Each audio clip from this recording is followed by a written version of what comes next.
Ayan, time check, guys. Anong oras kaya, JR? Ayan, alas 7. We're having a breakfast.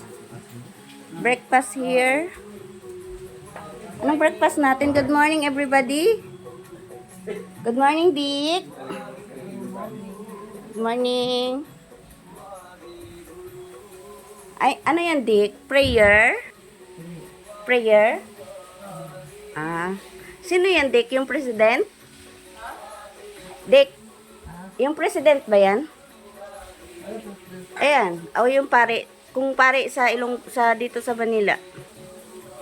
Ah, pare. So, ayan guys. Yung hinanda ni Kuya GR na hotdog. Ang liit ng hotdog ni Kuya GR. Ano ba yan? Ayan. Alam nyo na kung gano'n. Ayan sila. Busy sila, oh. Ay, nako. Ang kamay nag-aasikaso talaga. Ang sarap sa piling. Sarap maging bisita. Ayan, ang aming almusal is pandesal. Ang pinaka-common na bango. Wala, hindi na. May asukal na yan, sis. Pinaka-common na almusal ng mga Pinoy. Ayan. Pandesal. Bango, no? Malunggay yan. Malunggay? Ah, kaya pala. Malunggay pandesal. So, tikman natin ang malunggay pandesal ng Batangas.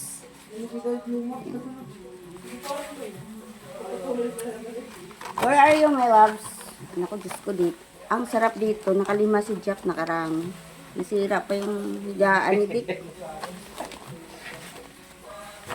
Nasira ang higaan ni Dick.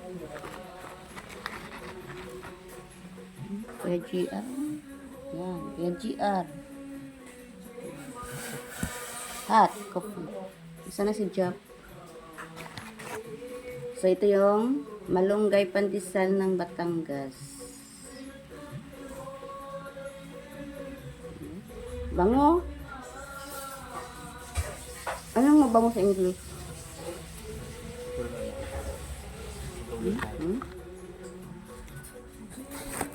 So, how to eat pandesal in Pinoy?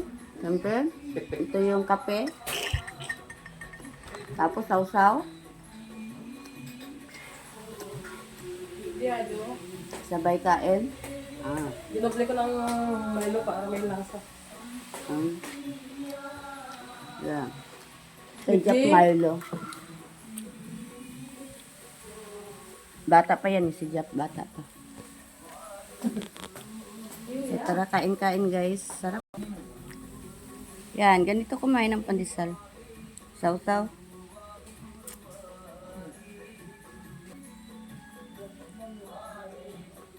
Bye. Busy mga tao doon, no? Bet niyo, kuya? Mamaya, mga 10. Bye. Ma.